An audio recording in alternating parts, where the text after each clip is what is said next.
평생 시골 장터 한 귀퉁이에서 쪼그리고 앉아 나무를 팔던 어머니가 계십니다.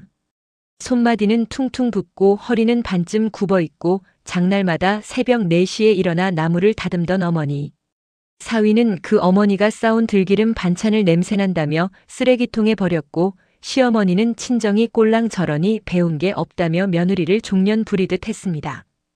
그런데 그 어머니가 세상을 떠난 뒤 변호사 한 명이 찾아와 서류를 꺼냈습니다. 어머님께서 남기신 유언장입니다. 그 유언장 한 장에 적혀 있던 내용은 그 누구도 상상조차 못했던 것이었습니다. 대도시 요지의 수십억짜리 빌딩. 그리고 단 한 줄의 문장. 내 귀한 딸아, 네가 시댁에서 기죽어 살까봐 평생 숨겼다. 오늘 제가 들려드릴 이야기는 여기서 시작됩니다. 평생 가난하고 나약해 보였던 한 어머니가 실은 딸을 위해 수십 년을 버텨온 가장 치밀하고 가장 뜨거운 사랑의 이야기. 그리고 그 진실이 밝혀지는 순간 딸의 삶이 어떻게 완전히 달라졌는지의 이야기입니다. 끝까지 함께 해주세요. 경상북도의 작은 시골 마을, 5일장이 서는 날이면 장터 입구 왼쪽 끝 자리에는 늘 한 여인이 앉아 있었습니다. 그 여인의 이름은 박순례. 올해로 70이 넘었지만 처음 장터에 자리를 깔기 시작한 건 30 초반이었습니다. 남편을 일찍 잃고 어린 딸 하나만 달랑 손에 쥐고 세상에 내던져진 그 나이였습니다. 순례 씨가 처음 장터에 나온 날 그녀가 가진 건 아무것도 없었습니다. 뒷산에서 직접 뜯어온 취나물 한 쏘쿠리와 달래 몇 묶음이 전부였습니다. 장돈이 없어서 자리값도 제대로 못 낸 날도 있었습니다. 옆 좌판의 미숫가루 아주머니가 몰래 자리값을 대신 내줬다는 이야기를 순례 씨는 훗날 딸에게 웃으며 꺼냈지만 그 당시엔 아마도 눈물로 밤을 지새웠을 것입니다. 순례 씨의 딸 정은수는 그런 어머니를 보고 자랐습니다. 학교 가는 날에도 방학인 날에도 비가 오는 날에도 어머니는 새벽 4시면 어김없이 일어났습니다. 등불 하나 켜놓고 나무를 다듬는 소리, 끓는 물에 나무를 데치는 냄새, 그 냄새가 은수에게는 곧 아침이었습니다. 엄마, 나 이거 창피해. 초등학교 때 은수는 딱 한 번 그런 말을 했습니다.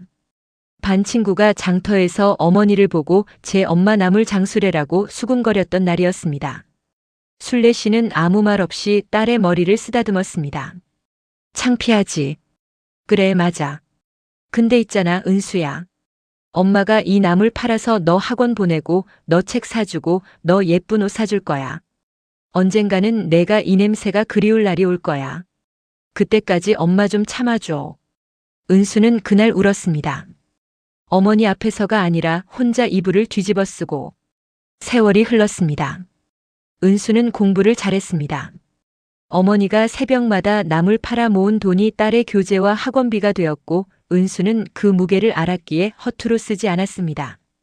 지방 국립대에 장학생으로 입학했고 졸업 후엔 도시의 중소기업에 취직했습니다.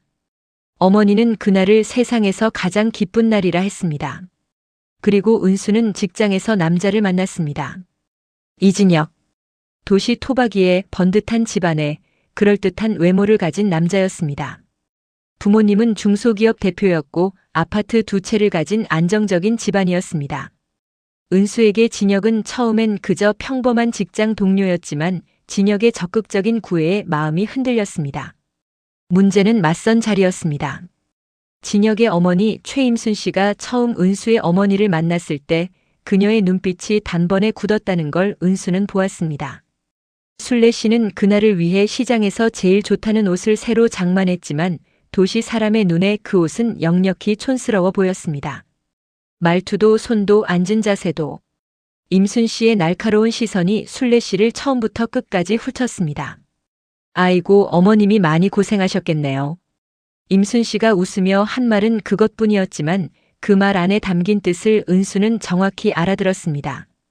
저런 집 애랑 우리 아들이 결혼한다고. 은수는 속이 쓰렸습니다. 순례 씨는 맞선이 끝나고 집으로 돌아오는 버스 안에서 내내 창밖을 바라봤습니다. 딸이 엄마 괜찮아? 하고 물었을 때 그녀는 짧게 웃으며 말했습니다. 괜찮아. 엄마가 좀 못나서 미안하다, 은수야. 그 말이 은수의 가슴을 후볐습니다. 엄마가 못난 게 아닌데.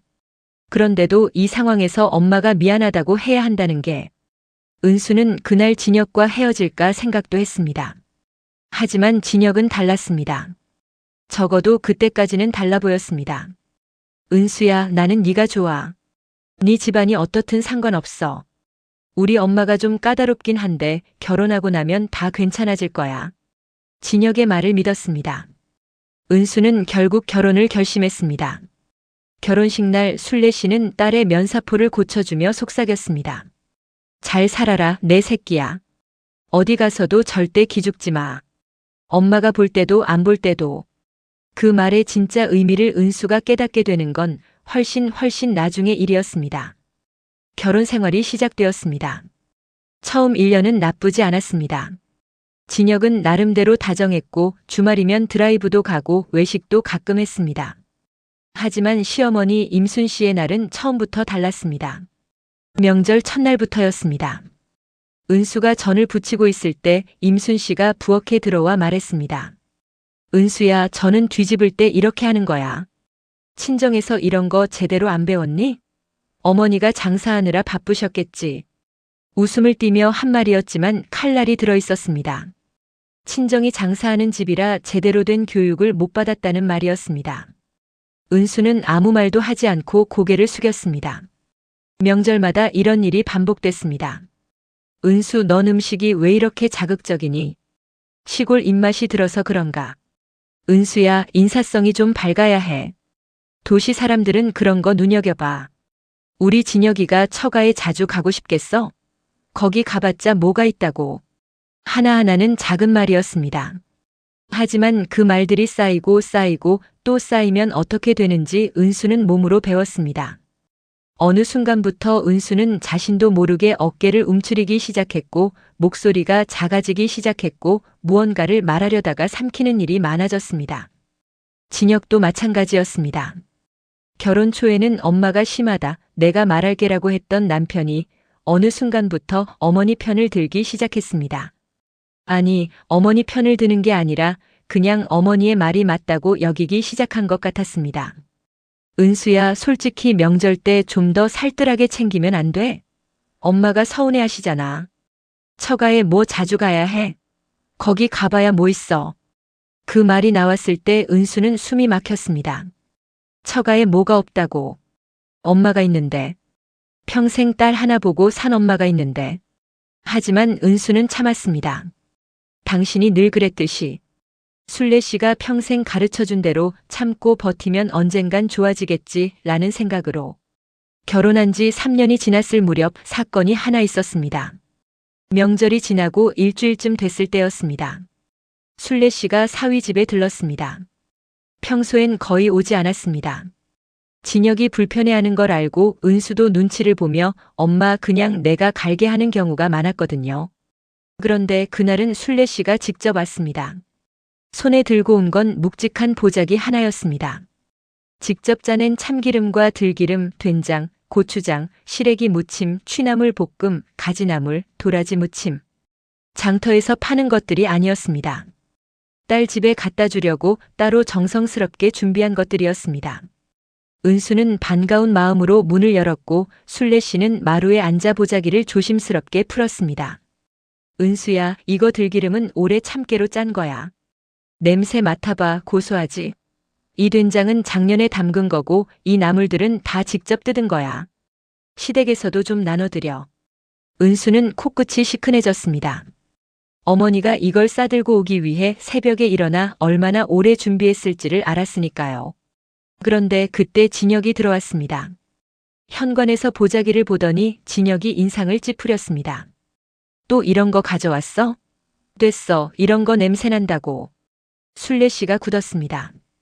은수도 굳었습니다.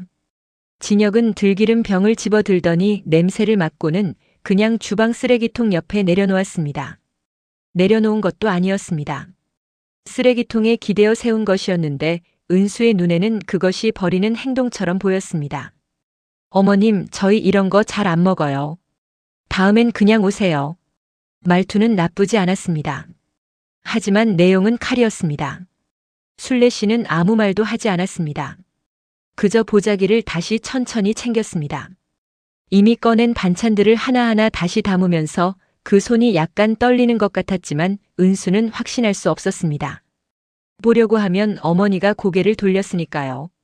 그래, 내가 생각이 없었구나. 미안하다, 사위. 순례 씨는 짧게 웃으며 일어섰습니다. 은수에게 잘 지내라 한마디 하고는 보자기를 들고 문을 나섰습니다. 은수는 어머니를 따라 엘리베이터 앞까지 나갔습니다. 엘리베이터 문이 닫히기 직전 순례 씨가 딸을 향해 웃었습니다. 그 웃음이 너무나 익숙한 웃음이었습니다. 어릴 때부터 봐온 뭔가를 참고 있을 때 짓는 그 웃음. 문이 닫혔습니다. 은수는 그 자리에 서서 오래오래 움직이지 못했습니다. 아파트로 돌아와 보니 들기름이 쓰레기통 옆에 그대로 있었습니다. 진혁은 소파에서 TV를 보고 있었습니다. 은수는 그 들기름을 들어 냄새를 맡았습니다. 고소했습니다. 어머니의 손 냄새가 났습니다. 새벽 4시에 일어나 참깨를 볶고 기름을 짜내던 그 손의 냄새가. 은수는 그날 밤 혼자 화장실에서 울었습니다. 소리를 죽이고 수도꼭지를 틀어놓고 아무도 모르게. 그 이후로도 비슷한 일들이 이어졌습니다. 순례 씨가 장날 은수에게 전화해서 이번에 핵고구마가 좋더라 보내줄게라고 하면 진혁은 됐어. 그런 거 받으면 처치 곤란이야 라고 했습니다. 순례 씨가 명절에 직접 만든 한과를 보내오면 시어머니 임순 씨는 아이고 이걸 어떻게 먹어요. 시골 거라며 손도 안 댔습니다. 그리고 그것들이 결국 어디로 가는지 은수는 차마 말할 수가 없었습니다. 어머니는 알았을까요? 딸이 그것들을 지키지 못한다는 걸. 딸이 그것들이 버려지는 걸 눈으로 보면서도 한마디도 못한다는 걸. 은수가 나중에 알게 된 건 그 모든 순간에 순례 씨는 이미 알고 있었다는 것이었습니다. 딸이 전화로 잘 먹었어요. 진혁 씨도 좋아해요 라고 거짓말을 할 때 어머니는 이미 알고 있었습니다. 목소리 너머로 들려오는 딸의 목소리가 어릴 때와 다르다는 걸. 그래서 순례 씨는 아무 말도 하지 않았습니다. 딸이 거짓말을 하게 만들고 싶지 않았으니까요. 그 거짓말이 딸을 더 힘들게 한다는 걸 알았으니까요. 그 대신 순례 씨는 조용히 다른 일을 하고 있었습니다. 그게 무엇인지는 한참 뒤에야 밝혀집니다. 세월이 또 흘렀습니다. 은수는 아이를 낳았고 진혁과의 관계는 더 복잡해졌습니다. 아이가 생기면 남편이 달라질 거라 믿었지만 그건 착각이었습니다. 오히려 임순 씨가 집에 자주 드나들며 손주를 앞세워 간섭이 더 심해졌고 진혁은 어머니와 아내 사이에서 늘 어머니 편에 섰습니다. 은수는 그 즈음부터 이혼을 생각하기 시작했습니다. 하지만 아이가 있었고 경제적인 기반이 없었고 무엇보다 친정 어머니에게 짐이 될까봐 망설였습니다. 순례 씨는 그때도 아무것도 모르는 척했습니다. 명절마다 반찬을 싸보내고 전화가 오면 밝은 목소리로 받고 잘 지내냐, 아이는 잘 크냐라고 물었습니다. 그 밝음이 위장이었다는 걸 은수는 나중에야 깨달았습니다. 어머니는 딸의 상황을 속속들이 알면서도 가장 완벽한 방식으로 딸을 보호하려 하고 있었으니까요. 은수가 44이 되던 해봄 순례 씨가 암 진단을 받았습니다. 췌장암이었습니다. 발견됐을 때는 이미 3기였습니다. 조기 증상이 거의 없는 암이라 몸이 이상하다 싶어서 병원에 갔을 때는 이미 꽤 진행된 상태였습니다. 의사는 솔직하게 말했습니다. 항암을 시작하더라도 예후가 좋지 않다고. 은수는 전화로 그 말을 들었습니다.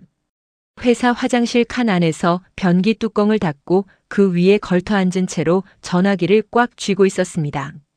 아무 소리도 나지 않았습니다. 아무 생각도 나지 않았습니다.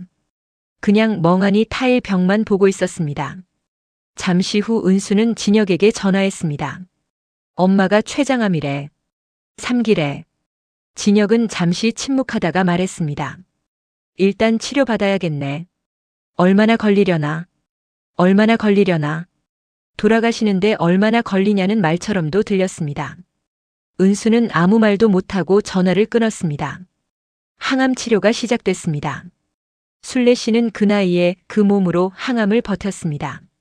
머리카락이 빠지고 식욕이 없어지고 손발이 저리고 몸이 무거워졌습니다. 그런데도 병원 침대에 누워서 은수에게 하는 말은 늘 같았습니다. 괜찮아. 엄마는 괜찮아. 너는 집에 잘 있어라. 괜찮다고 했지만 괜찮지 않다는 걸 은수는 알았습니다. 어머니의 손이 예전보다 차가워졌고 목소리가 조금씩 가늘어졌고 기침이 잦아졌습니다. 은수는 병원에 가능한 한 자주 가려 했습니다. 하지만 진혁은 이번에도 달라지지 않았습니다. 매주 거기 가는 거야? 직장도 있고 애도 있는데. 장모님이 힘드신 건 알겠는데 우리 생활도 챙겨야지. 은수는 그 말들을 듣고도 병원에 갔습니다. 남편 눈치를 보면서 죄책감을 품으면서 그래도 어머니 곁에 있었습니다. 순례 씨는 그런 딸에게 단 한 번도 진혁이는 왜 같이 안 와라고 묻지 않았습니다. 그 대신 병원 침대에서 딸의 손을 잡고는 이런 말들을 했습니다. 은수야, 엄마가 너한테 미안한 게 참 많아. 왜 미안해, 엄마? 네가 고생하는 거 보면서도 엄마가 아무것도 못 해줬잖아. 무슨 소리야, 엄마는 나한테 다 해줬어. 아니야. 엄마가 좀 더 잘났으면 내가 저 사람한테 기죽지 않았을 텐데. 은수는 어머니의 손을 더 꽉 쥐었습니다. 엄마, 나 안 기죽고 살아. 진짜야. 그건 반은 거짓말이었습니다. 하지만 어머니 앞에서는 그 거짓말을 해야 했습니다. 순례 씨는 딸의 눈을 한참 들여다보다가 작게 웃었습니다. 그래. 그래야지. 넌 기죽으면 안 돼. 항암 치료는 석 달을 더 이어갔습니다. 그 사이 순례 씨는 조금씩 작아졌습니다. 밥을 거의 못 먹게 됐고 걷는 것도 힘들어졌고 마지막 한 달은 거의 침대에서만 지냈습니다. 그 마지막 한 달 동안 은수는 거의 어머니 곁에 있었습니다. 진혁은 그것도 못마땅해 했습니다. 하지만 은수는 이번엔 물러서지 않았습니다. 처음으로 나 엄마 곁에 있을 거야. 싫으면 당신이 해봐. 진혁은 황당한 표정을 지었지만 은수는 눈을 피하지 않았습니다. 처음 있는 일이었습니다. 진혁은 결국 아무 말도 못했습니다. 마지막 날은 봄비가 내리는 날이었습니다. 순례 씨는 새벽에 잠깐 눈을 떴습니다. 은수가 손을 잡고 있었습니다. 어머니는 창밖을 한번 바라보더니 딸의 손을 살짝 꽉 쥐었습니다.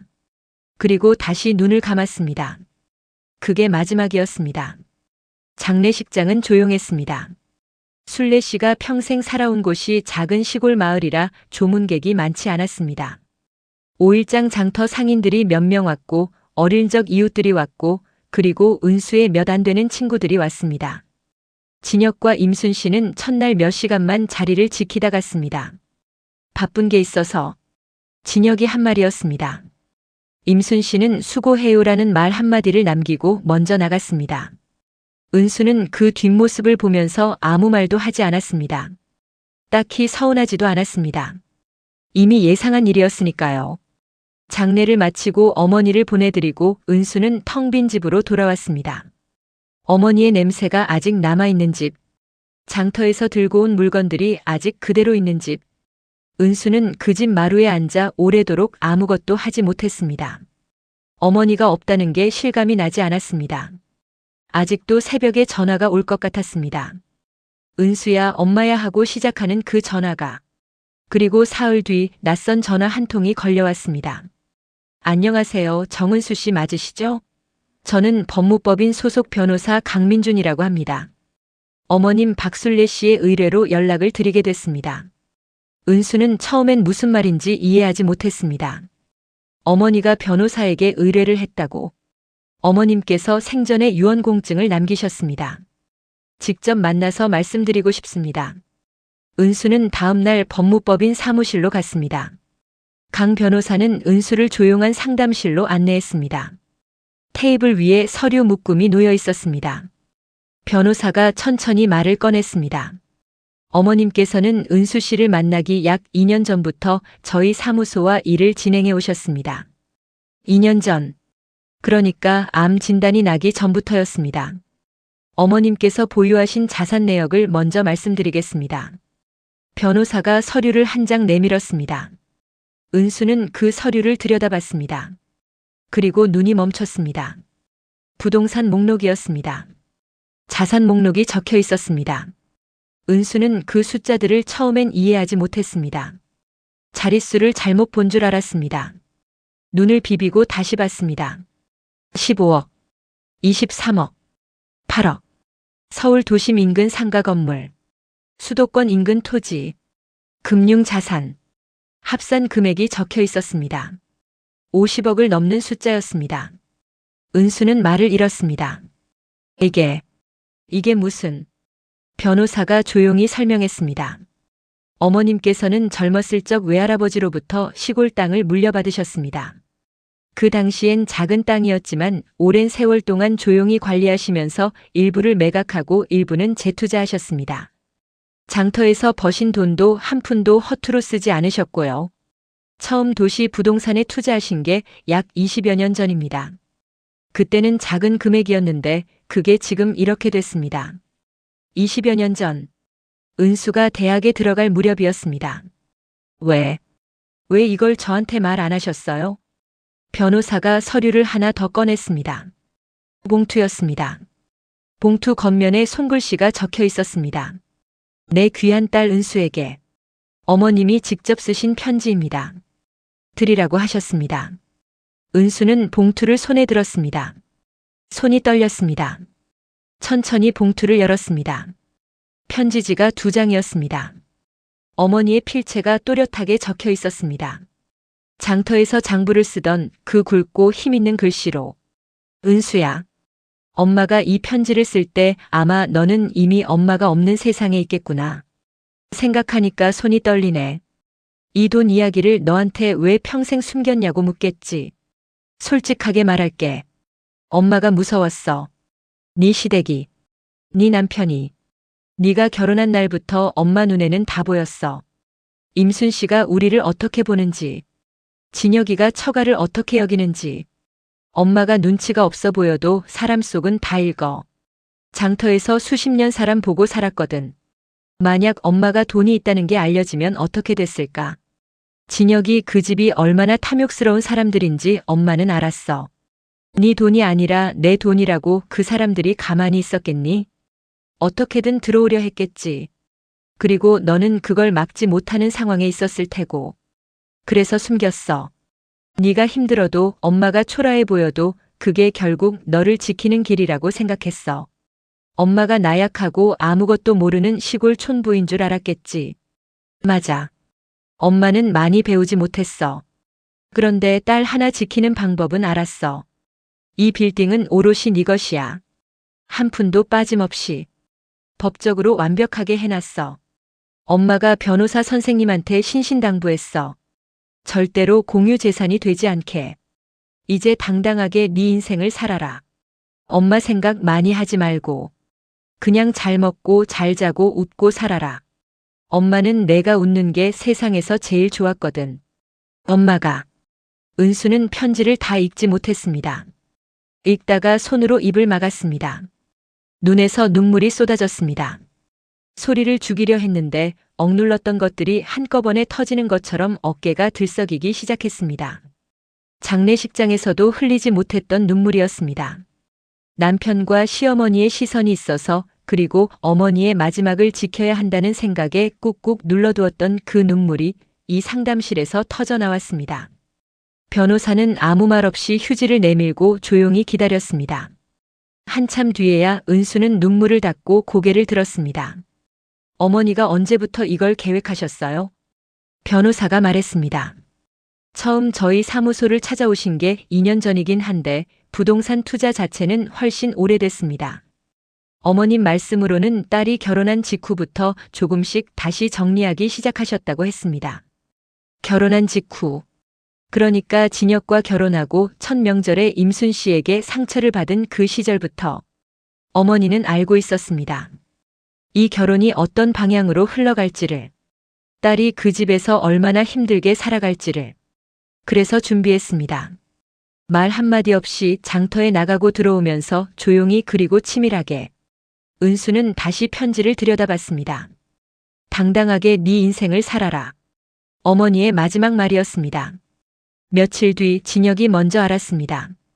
어떻게 알았는지는 모르겠습니다. 어쩌면 법무법인에서 연락이 됐거나 은수의 태도가 달라진 걸 눈치챘거나 어느 날 저녁 진혁이 은수에게 물었습니다. 장모님 유산이 있다는 게 사실이야? 은수는 대답하지 않았습니다. 진혁이 다가앉았습니다. 목소리가 부드러워졌습니다. 처음 사귀던 시절처럼 다정한 목소리로. 은수야, 우리 그동안 힘들었지. 내가 많이 부족했어. 이참에 새로 시작하면 어떨까? 어딘가 이사도 가고 우리 부부만의 공간을 만들고. 은수는 남편을 바라봤습니다. 저 얼굴을 마지막으로 제대로 본 게 언제였을까? 언제부터 이 사람이 이렇게 낯선 사람이 됐을까? 이사는 좋지. 은수가 조용히 말했습니다. 진혁의 표정이 밝아졌습니다. 그래. 어디로 갈까? 강남 쪽도 보고. 당신이 이사해. 나는 여기 있을 테니까. 진혁이 굳었습니다. 무슨 소리야? 은수는 가방에서 서류를 꺼냈습니다. 미리 준비해둔 것이었습니다. 이혼 서류야. 진혁의 눈이 커졌습니다. 지금 장난하는 거야? 장난 아니야. 은수는 서류를 테이블 위에 놓았습니다. 우리 엄마가 가져온 들기름 기억해? 쓰레기통에 버렸잖아. 그날 내가 엄마한테 얼마나 미안했는지 알아? 그 들기름 냄새가 냄새난다고 했을 때 그 사람이 얼마나 많은 새벽을 지나온 사람인지 당신은 단 한 번도 생각 안 했잖아. 진혁이 입을 열었다 닫았습니다. 엄마 장례식 날 당신 몇 시간 있다 갔어. 바쁘다고. 그때 나는 그게 별로 안 서운했어. 이미 기대를 안 했으니까. 그게 더 슬픈 거잖아. 남편한테 기대를 안 하게 됐다는 게. 은수는 자리에서 일어섰습니다. 엄마가 나한테 남긴 거 당신 건 하나도 없어. 법적으로 완벽하게. 엄마가 그것도 다 해놓으셨거든. 당신이 탐내는 게 뭔지 엄마가 살아생전에 이미 알고 계셨던 거야. 진혁이 자리에서 일어섰습니다. 은수야, 진정해. 우리 잘 얘기해보자. 내가 잘못한 것도 있고 잘못한 게 있는 거 알아. 근데 지금 그게 중요한 게 아니야. 은수가 똑바로 진혁을 봤습니다. 우리 엄마 반찬처럼 나 더는 이 집에서 눈치 안 볼 거야. 그날 밤 임순 씨에게서 전화가 왔습니다. 은수야, 어머님이 그렇게 대단하신 분인 줄 몰랐어. 어머니가 살아계실 때 내가 더 잘했어야 했는데 참 죄송하고. 우리 이제 잘 지내보자. 네 어머니 몫까지 내가 잘. 은수는 전화를 끊었습니다. 그리고 그 번호를 차단했습니다. 이혼 소송은 생각보다 빨리 진행됐습니다. 순례 씨가 준비해 놓은 자산은 법적으로 완벽하게 은수의 단독 명의였습니다. 강 변호사가 설명해 준 대로 혼인 중 취득한 재산이 아니었고 증여의 형식도 완벽했고 진혁이 개입할 어떤 틈도 없었습니다. 결혼 생활 중 은수가 그 자산의 존재조차 몰랐다는 사실이 오히려 공유재산 주장을 막아주는 증거가 됐습니다. 진혁은 변호사를 세워 몇 가지를 요구했지만 모두 받아들여지지 않았습니다. 법원은 은수의 손을 들어줬습니다. 이혼이 성립된 날 은수는 혼자 법원을 나왔습니다. 봄이었습니다. 어머니가 세상을 떠난 지 꼭 1년이 지나 있었습니다. 은수는 잠시 법원 앞 계단에 서서 하늘을 올려다봤습니다. 구름이 천천히 흘렀습니다. 볕이 따뜻했습니다. 어디선가 나물 냄새 같은 게 났습니다. 사실은 나지 않았겠지만 은수에게는 났습니다. 엄마. 혼잣말이었습니다. 나 이제 당당하게 살 거야. 약속해. 눈물이 날 것 같았지만 나지 않았습니다. 이상하게도 처음으로 가슴이 가벼웠습니다. 은수는 그날 오후 처음으로 혼자 밥을 먹으러 갔습니다. 동네 국밥집에 들어가 혼자 테이블을 잡고 국밥 한 그릇을 주문했습니다. 따끈한 국물이 목을 타고 내려갈 때 코끝이 찡했습니다. 어머니가 끓여준 시래기국 맛이 났습니다. 지금 은수 씨는 어머니가 남긴 건물을 관리하며 살고 있습니다. 부동산 관리에 대해 처음엔 아무것도 몰랐습니다. 강 변호사의 도움을 받고 자신이 직접 공부하며 하나씩 배워나갔습니다. 어머니가 20여 년에 걸쳐 쌓아온 것들을 이어가는 일이었습니다. 쉽지 않았습니다. 모르는 게 너무 많았고 실수도 했고 힘든 날도 있었습니다. 하지만 한 가지가 달랐습니다. 이제 눈치를 볼 사람이 없었습니다. 어깨를 움츠릴 이유가 없었습니다. 목소리를 낮출 필요가 없었습니다. 아이는 은수가 키웠습니다. 진혁은 양육권 주장을 하지 않았습니다. 아이에게 어머니는 가끔 할머니 이야기를 들려줬습니다. 할머니는 시장에서 나무를 파셨어. 새벽 4시에 일어나서 나무를 다듬고 장날마다 자리를 깔고. 그런데 있잖아, 할머니는 그게 부끄러운 일이 아니었어. 그 손으로 엄마를 키우셨거든. 그 손이 얼마나 대단한 손인지 엄마는 이제 알아. 아이가 물었습니다. 할머니는 왜 돈 있는 거 엄마한테 안 말했어? 은수는 잠깐 생각하다가 웃었습니다. 할머니가 엄마를 지키고 싶었거든. 어떻게? 그냥 있는 것만으로도. 옆에서 지켜보는 것만으로도. 그게 지키는 거야. 아이는 고개를 끄덕였습니다. 완전히 이해한 건 아닐 테지만 언젠가는 알게 될 거라고 은수는 생각했습니다. 진혁과 임순 씨 이야기가 가끔 들려왔습니다.